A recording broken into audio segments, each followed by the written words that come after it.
Everyone. सो आज की class में हम लोग पाइथन प्रोग्रामिंग स्टार्ट कर रहे हैं। पाइथन प्रोग्रामिंग स्टार्ट करने से पहले उसका एनवायरनमेंट में कैसे वर्क करना है वो हम लोग सीख लेते हैं। पाइथन में प्रोग्रामिंग जब भी हम करते हैं सबसे ज़्यादा हम लोग वेरिएबल्स बनाते हैं। वेरिएबल्स क्या होते हैं? वेरिएबल्स आप इमेजिन करिए एक तरीके के कंटेनर्स जो कि पाइथन के अंदर कोई भी वैल्यू को स्टोर करेंगे। लेट्स से एक वेरिएबल बनाते हैं यहाँ पे var नाम का, और var में हम एक वैल्यू पास कर देते हैं दैट इज 8। अगर मुझे var की वैल्यू चेक करनी है यहाँ पे आउटपुट आ गया 8। ब्लू के अंदर जो आपको दिख रहा है that is the output produced by the line that you have executed. सबसे पहले लाइन जो एग्जीक्यूट हुई थी वो थी ये वाली लाइन दैट इज var में असाइन हुई value that is 8। Second value जो इंटरप्रेट हुई थी इसके बाद उसको असाइन हो चुकी है वैल्यू। यहाँ पे var जब मैंने एंटर कराया तो उसने मुझे आउटपुट में उसकी वैल्यू बता दी।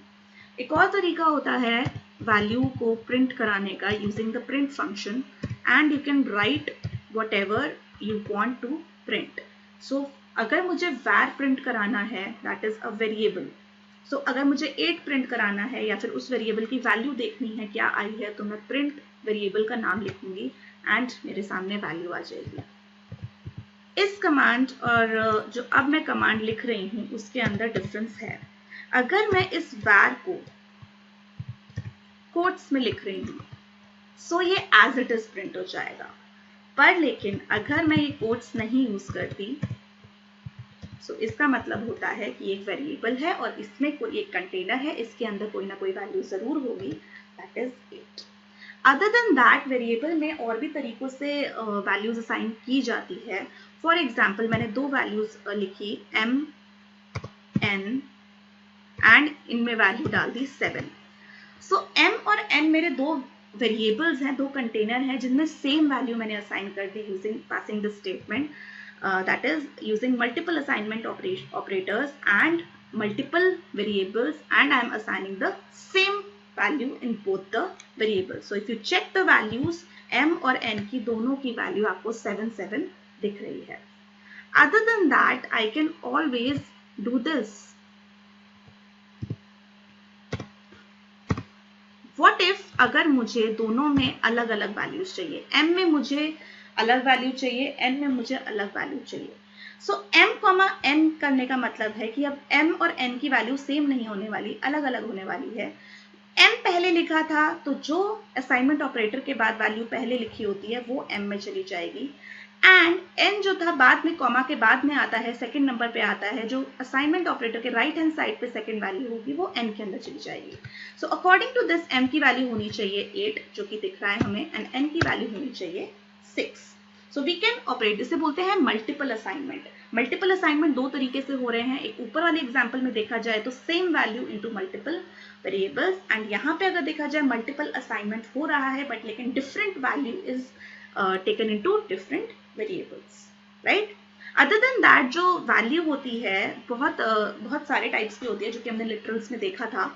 वो इंटीजर हो सकते हैं। यहाँ पे जितने एग्जाम्पल हमने लिए इंटीजर के लिए, लेट्स से m के अंदर अगर मुझे कोई वैल्यू डालनी है j, मैंने कोट्स में डाली है वैल्यू, दैट मीन्स j की जगह हम लेट्स से जार लिख देते हैं, तो m की वैल्यू जार है, तो अगर मैं m प्रिंट कराऊंगी तो जार प्रिंट हो जाएगा। This is a group of characters, मतलब कि स्ट्रिंग है ये, एंड इसका डेटा टाइप फर्क है। पहले m का डेटा टाइप इंटीजर था, यहाँ पे आप देख सकते हैं type of m is a string str, और अगर मैं m की वैल्यू 9 बनाती हूँ which is integer, so I can check once again the type of m, it is showing integer, class integer का है, right। other than that what if अगर मैं m की वैल्यू यहाँ पे 9.7, तो ये कौन सा टाइप है, तो चेक कर लेते हैं। टाइप ऑफ m यहाँ पे क्या आया, फ्लोट। फ्लोट का मतलब डेसिमल टाइप। बहुत सारे डेटा टाइप्स हैं जो कि पाइथन के अंदर यूज होते हैं, एंड अलग अलग वेरिएबल्स को आप अलग अलग डेटा टाइप असाइन कर सकते हैं, राइट। ये थे हमारे वेरिएबल्स। नेक्स्ट आता है हमारा प्रिंट कमांड, जो कि अभी हमने देखा कि अगर मुझे m की वैल्यू प्रिंट करनी थी which is 9.7, recently we have updated, तो m की वैल्यू मैं प्रिंट कमांड से ऐसे प्रिंट करा सकती हूँ। अगर मुझे दो वैल्यूज प्रिंट करानी है तो इस फंक्शन के अंदर m, n दो वैल्यूज में पास करूंगी, कॉमा लगा के, ये होता है आर्ग्यूमेंट। प्रिंट फंक्शन में दो वैल्यूज मैंने पास करा दी और पूछा इसको प्रिंट कर दो।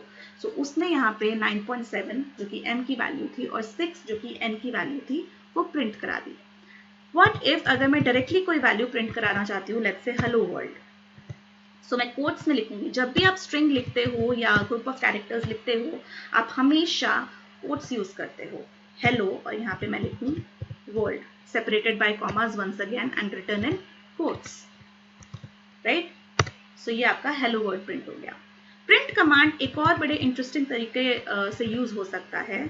अगर मुझे इन दोनों वर्ड्स के बीच में कोई सेपरेटर चाहिए, मतलब कि कोई सिंबल मुझे लगाना है या स्पेस, एक्स्ट्रा स्पेस देना है, so what can I do is I will use a separator, and a separator is an argument written like this. separator में किस चीज से सेपरेट करना है, मुझे किसी सिंबल से करना है, let's suppose, and the symbol is, let's take hash.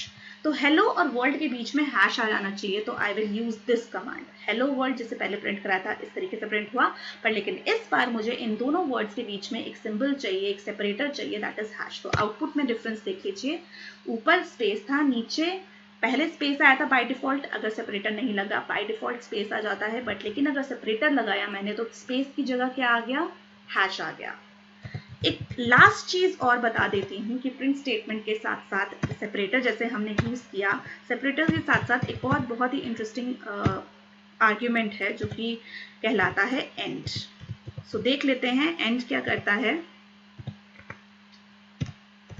Let's say इस बार हम एक दूसरा सेपरेटर दे देते हैं इस एग्जांपल के अंदर, लेट्स से @ एंड हमें एक और आर्ग्यूमेंट हमने देखा एंड, जो कि हमारा होता है कि लास्ट में जब हमारा आउटपुट फिनिश हो जाता है तो लास्ट में क्या लगे। सो लेट्स से हेलो जो भी सिंबल आएगा वो @ वर्ल्ड और लास्ट में लगना चाहिए फुल स्टॉप। सो देख लेते हैं आउटपुट क्या आया हमारा, हेलो @ वर्ल्ड, एंड एंड क्या होता है, एंड के बाद जो भी आर्ग्यूमेंट आप पास कर रहे हो वो आपके आउटपुट के लास्ट में लग जाता है। सो ये था आपका प्रिंट के अलग अलग variations, and while we'll program we'll explore more types and more variations in these commands. So देखते हैं अब फॉर एग्जाम्पल मैंने आपको अभी तक सारी वैल्यूज मैंने यूजर से नहीं ली थी, ये सारी वैल्यूज हमने खुद असाइन करी थी। मतलब ब्लैक में अगर आप देखें तो M9 मैंने 9 वैल्यू असाइन कर दी। व्हाट इफ मैं चाहती हूँ मेरे प्रोग्राम के अंदर ऐसा मैं प्रोग्राम बनाऊं या ऐसा मैं स्टेटमेंट पास करूं जो कि वैल्यू मुझे रन टाइम पे मिले, मतलब यूजर मुझे वैल्यू खुद दे, ना कि मैं किसी वेरिएबल में किसी कंटेनर में एक वैल्यू डालूं। सो वो कैसे करेंगे, लेट्स से m ही दोबारा लेते हैं, and at this time I want कि यूजर मुझे एंटर करके दे, तो उसके लिए यूज होता है इनपुट। इनपुट फंक्शन जैसे प्रिंट फंक्शन प्रोड्यूस करता है आउटपुट, मतलब रिजल्ट देता है, बट अगर मुझे यूजर से एग्जीक्यूट ऐसा स्टेटमेंट एग्जीक्यूट कराऊं जो कि यूजर मुझे कोई वैल्यू दे, सो मैं यूजर के लिए इनपुट कमांड के अंदर एक मैसेज लिखूंगी। यूजर को पता चलना चाहिए कि वो क्या उसे एक्सपेक्ट किया जा रहा है। सो हम बोलेंगे enter a value. So now the user will enter a value which we can take as an input. So अगर मैं एंटर कराऊंगी, so it is asking me right now, blue का मतलब होता है आउटपुट, तो आउटपुट में मुझसे पूछ रहा है एक वैल्यू एंटर करे। So that means user is giving the value at the run time. So let's say मुझे m के अंदर 5 वैल्यू चाहिए, तो मैंने 5 एंटर करी। एक बार m की आउटपुट देख लेते हैं, क्या 5 आया कि नहीं आया। यस 5 आया। Now here is one difference, जो 5 है 5 इज रिटन इन कोट्स, मतलब कि अगर मैं m+6 करूंगी मतलब आंसर मेरा 11 आना चाहिए, 5 + 6 is 11। It will produce an error. Why, ये एरर क्यों आया, क्योंकि जो इनपुट फंक्शन होता है वो बाय डिफॉल्ट जो भी वैल्यू ले रहा है यूजर से वो एक स्ट्रिंग वैल्यू ले रहा है, एंड स्ट्रिंग वैल्यू के साथ हम लोग एडिशन नहीं परफॉर्म कर सकते, राइट। सो अब प्रॉब्लम है कि अगर इनपुट फंक्शन बाय डिफॉल्ट कोई वैल्यू किसी टाइप की वैल्यू ले रहा है, तो अगर मुझे वैल्यू चेंज करनी है, I want this 5 to be not a character but to be an integer, so that मैं बाद में उसमें एडिशन सब्ट्रैक्शन या कोई अरिथमेटिक ऑपरेटर लगा सकूं। सो उसके लिए मुझे क्या करना होगा, बिल्कुल सिंपल है, पूरी स्टेटमेंट को इंट बनाना होगा। काम करते हैं, इसको कॉपी पेस्ट कर लेते हैं सो दैट दोबारा ना टाइप करना पड़े, राइट। बट यहाँ पे देखेंगे 2 ब्रैकेट हैं ओपन, इनपुट से पहले भी एक ब्रैकेट है तो मुझे ब्रैकेट क्लोज करना पड़ेगा। So now it is once again expecting a value and I'm going to give the same value, let's say 5, and यहाँ पे हम m की वैल्यू चेक करेंगे। पिछली बार एक कोट्स में आया था बिकॉज उससे कैरेक्टर ले रहा था, क्योंकि input function by default character value लेता है। एंड यहाँ पे अगर आप देखेंगे अब वो कैरेक्टर नहीं है, सो व्हाट से अगर मैं m + 6 कराऊंगी तो क्या आएगा 11। So right now the m has become an integer by writing integer in before input function like this। इस स्टेटमेंट में जैसे आपको दिख रहा है। फ्लोट बनाना है तो यहाँ फ्लोट लिख दीजिए। तो जो भी आपको डेटा टाइप चेंज करना है आप वो ब्रैकेट के बाहर लिख सकते हैं, राइट। सो ये था हमारा input and output of Python. Using print function variables के साथ हम लोग कैसे मल्टीपल असाइनमेंट्स कर सकते हैं एंड हम किस तरीके से यूजर से इनपुट ले सकते हैं। So this is how we do it in Python. So आज के लिए इतना ही। Thank you everyone. So let's write this.